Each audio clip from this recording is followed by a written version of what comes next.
The world's most destructive war has been largely forgotten. Since 2015, Saudi Arabia, the Middle East's richest country, has been waging a US-backed war on Yemen, the region's poorest country, that's left terror and misery in its wake. The war in Yemen is the world's worst humanitarian disaster.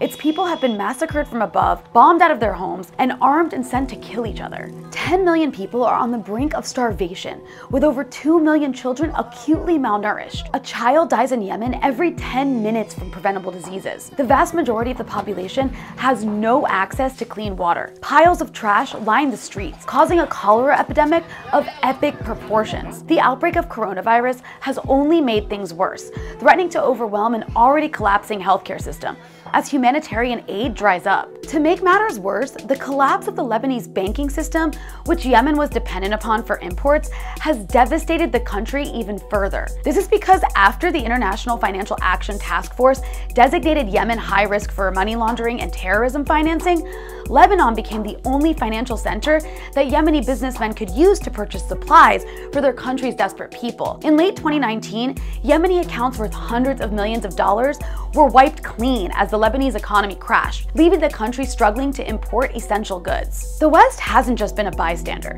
The US, UK, and France have been active participants, providing the Saudis with weapons, advisors, logistical support, intelligence for targets to bomb, assistance in enforcing a naval siege, and American jets that refuel Saudi warplanes in mid-air. In other words, if the United States of America and the United Kingdom tonight told King Salman this war has to end, it would end tomorrow, because the Royal Saudi Air Force cannot operate without American and British support. It all started in 2011, when the Houthis deposed the US and Saudi-backed Yemeni leader Ali Abdullah Saleh. The Houthis are a Yemeni movement made up of Yemenis who were brutally oppressed by the US and Saudi-backed regime since 2004. But the US and the Sunni rulers of Saudi Arabia and the United Arab Emirates view them as a Shia-Iranian proxy because they're Zaydi Shias. Saleh was replaced by his deputy, Abd Rabbu Mansour Hadi, but Hadi couldn't hold the country together. The Houthis seized the capital Sana'a from him in 2014.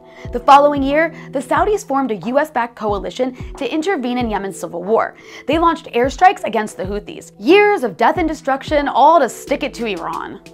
The Emiratis had an additional interest in fighting the Muslim Brotherhood-affiliated groups in Yemen by supporting Salafis and controlling Yemen's ports. Saudi-backed Yemenis ended up fighting Emirati-backed Yemenis as well as Iranian-backed Yemenis. On top of killing children, the war is making us less safe, because like all of our Middle Eastern wars, it's empowered Al-Qaeda, the group we've supposedly been at war with for 2 decades. Al-Qaeda has been fighting on the same side as the US-backed coalition, once again doing the West's dirty work, with little to no concern about future blowback. The horror show in Yemen and the US de facto alliance with Al-Qaeda should be front-page news.